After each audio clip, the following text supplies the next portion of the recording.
Hello mga kabibig! Welcome back sa ating pag-usap-usapan ngayon. Don't forget to like this video.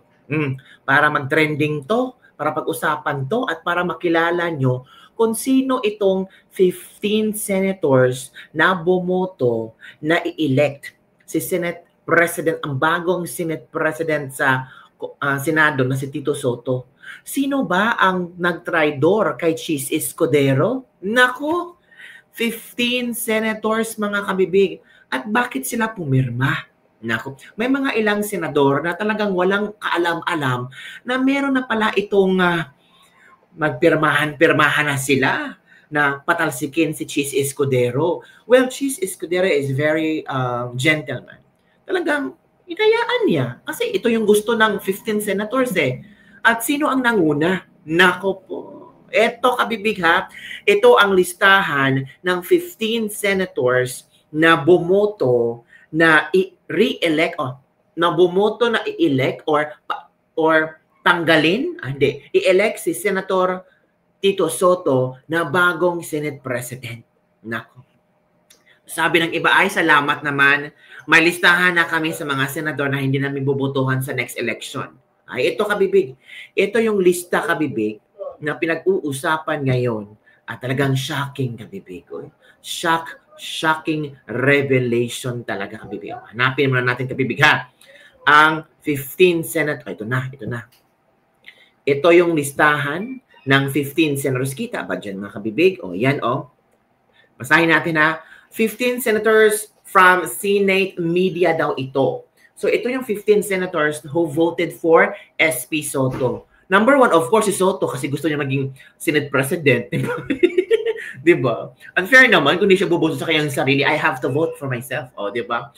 Number two, si Lacson. Number three, si Zubiri. Number four, si Hontiveros. Number five, si Loren Ligarda. Number six, si Rafi Tulfo. Number seven, si Erwin Tulfo. Itong brothers na ito, no? Kung saan yung malakas, doon sila pupunta. Diba? Ang galing maglaro nitong Erwin Tulfo at Rafi Tulfo. Kung saan doon sila makikinabang at doon sila safe, doon sila pupunta. Remember, doon sa impeachment ni Sara, 'di ba? Itong dalawang to, remember din. Kung saan ang may marami, doon din sila. Ano kaya ang naging rason ni Rafi Tulfo at Erwin Tulfo at lahat ng ito? Number 8, Mark Villar. Number 9, Camille Villar. So, ang magkapatid Mark Villar and Camille Villar, Rafi Tulfo at Erwin Tulfo, bumoto na sibakin si Chis Escudero. Number 10, Lapid, of course. Alam mo na kung saan yung madami, dun siya. Diba? Sabi ng iba, wala yung paninindigan. Kung saan yung agos na matiwasay at follow the trend, follow the flow, talaga. Pia Cayetano, kapatid ni Alan Peter Cayetano o si Pia Cayetano. Bam Aquino, Kiko Pangilinan, JV Ejercito, and Win Gatchalian. So ito yung 15 senador na bumoto sa pagiging SP or Senate President ni Tito Soto. So 24 sila, of course, panalo talaga. Diba mga kabibig? So, yun, nasibak, napatalsik si Chis Escudero mga kabibig. This is shocking because sabi ni Senator Amy Marcos na nagmamadali nga, si Ruben Padilla nga nagmamadaling tumakbo sa opisina ni Chis Escudero kasi shock sila sa mga pangyayari kasi hindi nila alam. Bigla na lang ganito, ganyan ang nangyayari mga kabibig. Diba? So, pakinggan natin mga kabibig ha, itong statement ni Estrada, Jinggoy Estrada. Na-shock din si Jinggoy Estrada sa mga pangyayari. Grabe no? As in, bigla na lang nag-shift into something different for today. Ito kabibig ha, pakinggan natin si Jinggoy Estrada. Hanapin natin si Jinggoy. Ano kaya ang kanyang sentimiento hinggil dito? Of course, kung ako, no, tapos nag-Blue Ribbon Committee pa kami, bigla na lang pagbalik namin, ito na ang nangyari. Napalitan na ako. Ano bang kasalanan ko? Ano bang nangyari, di ba? Ito kabibig, Ito si Jinggoy. Ganun. And then, saka niya tinawagan si Speeches. Anong pumirma to sa reso? Bakit? Wala. Hindi ka naalo. So, nakita niyo, sir, sa Sokmed na ganun. And then, saka niya tinawagan si Speeches. Anong sagot niya? Okay.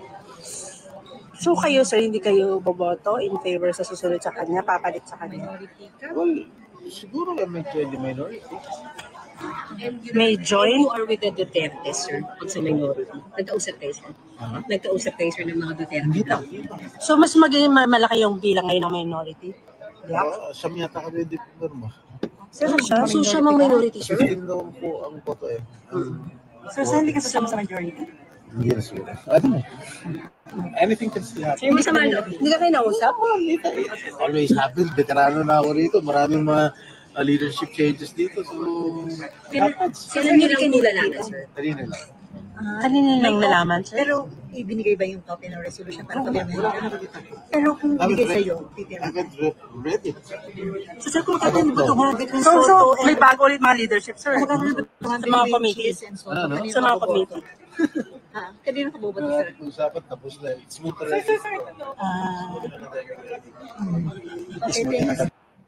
So yun kabibiga, ito pa yung isang statement ni Jinggoy Estrada. Parang na-shock lang siya sa mga pangyayari kabibigan na ba ito. Jinggoy, ito. Sir, how kayo na-informed? How were you informed? Well, I talked to SPGs, what's happening, because I read in social media dito din yung mangyayari sa atin. So, surprised. Sir, It happens. Wala tayong gagawa. They have the numbers. So, congratulations. Sir, bakit daw po need ng leadership change? I don't know. Maybe you can ask the incoming Senate President. So, Pero ano po yung issues na binrought up nila, sir? Yung flood control? I don't know. I am not privy to it. I was not there when they went to the office of SPGs. Sir, mananatili po kayong kakampi ni SPGs? Ano? Mananatili po kayong kakampi ni SPGs? Well, kakampi ko naman lahat. Hindi lang naman sa SPGs. Wala naman akong kaaway dito. So yun kabibig, ang sentimiento ni Senator Jinggoy. Shock lang si Senator Jinggoy Estrada sa nangyayari. Bigla na lang nagbago ang mga posisyon nila sa Senado na si Tito Soto na ang Senate President, nakakuha na siya ng 15 votes, 'di ba? Yung pinakita natin ng mga votes, 'di ba? Pinakita ko na sa inyo kung sino-sino yung bumoto kay Tito Soto. Sino ba 'yon? Ito si number 1 si Soto, Lacson, Zuberi, Hontiveros, Loren, Rafi Tulfo, Erwin Tulfo, Mark Villar, Camille Villar, si Lapid, si Pia Cayetano, si Bam Aquino, si Kiko Pangilinan, JV Ejercito, and Win Gatchalian. Si Senator Amy Marcos nga na-shock sa mga pangyayari, pati ang Duterte Black, na-shock sila sa ano pang nangyari, ba't ganito ang nangyayari ngayon? Parang shocking to, hindi na paghandaan. Ito kabibig. Sinaro po ba? Ang balita po, nakaka-15 na daw na pirma, pero kami hindi kinakausap. Wala akong alam-alam, nababalitaan ko lang kanina, nagpirmahan daw. Pero wala namang binigay sa akin, nagtitignan, wala namang kumausap, wala namang nagkumbinse. Parang nalito. Hindi ka binigyan, hindi ka kinausap kasi alam nila nga hindi ka pipirma, Senator Amy Marcos. 'Di ba? So, ang nilapitan talaga nila Soto is yung sure at pwede nilang makonbinse na iboboto siya as SP. Halata naman, 'di ba? Ikaw, Senator, hindi ka talaga lapitan na kasi alam nila na hindi ka pipirma, lalo na ang mga Duterte Bloc. Alam naman nila na suportado ninyo sina Chis Escudero at nakikita niyo naman kung bakit niyo gustong suportahan ni Chis Escudero. Gusto niyo lang ng fair justice, pero ewan ko mga kabibig. Ito nga kami ni Nabato, nalito rin kami ni Nabongo. Ano ba nangyayari? Pati si Senator Robin, patakbo yata kay SP Cheese. Nagkakalituhan bakit yung Duterte Black na out kami. Sino daw po mapalit na SP? Ang balita si dating SP Soto at maraming na raw nasungkit, nasa 15 na daw ang pirma. Thank you po. Thank you. So yun kabibig, shock lang sila Senator Amy Marcos na yun ang nangyari. pati mga Duterte na Ruben Padilla, sina Bato. Of course, hindi sila lapitan ni Tito Soto na pumirma kayo dito kasi gusto kong patalsikin o gusto kong palitan si Cheese Escudero. Parang bago lang, no? Bago lang nagkaroon sila ng botohan. Tapos, ito na ang nangyari. Diba, mga kabibig? So, ano ang inyong opinion hinggil dito? Kasi mga sabi-sabi, baka dahil sa flood control projects. Kasi parang si Senator Joel Villanueva, kino-connect sa Bulacan something ni sino ba yung ni Alcantara, tapos si Cheese Escudero lang kino-connect din sa isang contractor.